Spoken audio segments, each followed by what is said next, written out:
As we continue to discuss arm pump, let's stop and think about what we said in the very first video, and that is what causes the adhesions between the skin, the fascia, and the muscles? Chronic dehydration. We know that as you bring the heart rate up, as you race in hotter, more humid conditions, your sweat rate is naturally going to go up. The higher the intensity and heart rate, the more you're going to sweat because the body's trying to get rid of that internal heat known as exothermic process. That exothermic process is designed to get the water to the skin so that it can wick away just like a radiator. When you are not getting enough fluid in, it's just like your radiator on the bike, you're going to overheat. And if you do this for a chronic period of time, what ends up happening is the connective tissue, the skin, the fascia, and you have the skin, the fascia, and the muscle. As that tissue becomes dehydrated, it literally starts to adhere to one another. A very easy illustration that I like to use is imagine having two completely dry scouring pads, two sponges. If I put those two together and I rub them back and forth and they're dry, you'll start seeing it tear itself apart. That same type of friction is going on in between the skin, the muscle, and the fascia. Skin, fascia, and muscle rather, and we want to avoid that. Remember what we talked about? We're looking for a sliding and gliding. It's going to improve your sprint speed, it's going to improve your endurance, it's going to decrease your core body temperature, and who doesn't want those three things when you're out there racing, especially when we're covered from head to toe for every square centimeter of our body. When you keep track of your sweat rate based on your intensity and your duration, because obviously the longer you're out there, the better chance that you're going to become dehydrated. The shorter the race, the higher the intensity, so you have kind of two ends of the spectrum. And what happens when you're racing multiple races on a day or multi-day races? The chances of this dehydration happening is quite high. So I have a resource that I'd be more than happy to send to you.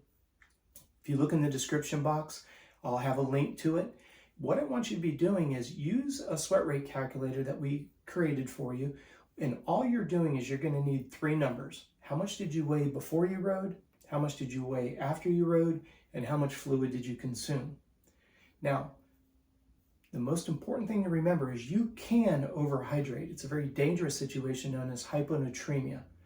What we want to stay focused on is you want to have a sweat rate loss. Yes, every time you exercise, you should lose water weight through respiration, sweat, urination, other bodily functions.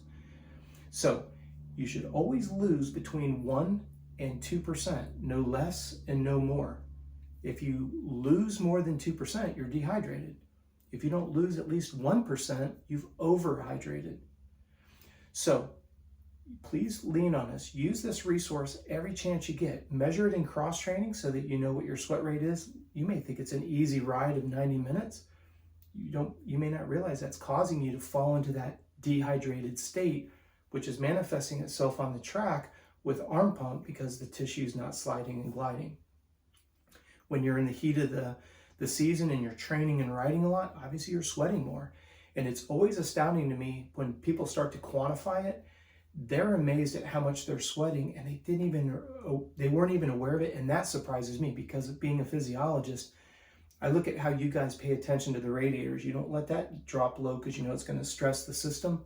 Think about you're the exact same way. So please use this sweat rate calculator. I'm happy to share it with you. Like I said, I'll put it in the description box below. If you're not able to click on the link for whatever reason, please reach out to me and my team. contact@coachrobb.com. I'll make sure we get the resource sent out to you and you can start offsetting this dehydration, which leads to stickiness amongst the skin, the fascia, and the muscle, which could be a catalyst for arm pump. So let's get rid of that. As always, thanks so much for watching and we'll talk to you soon.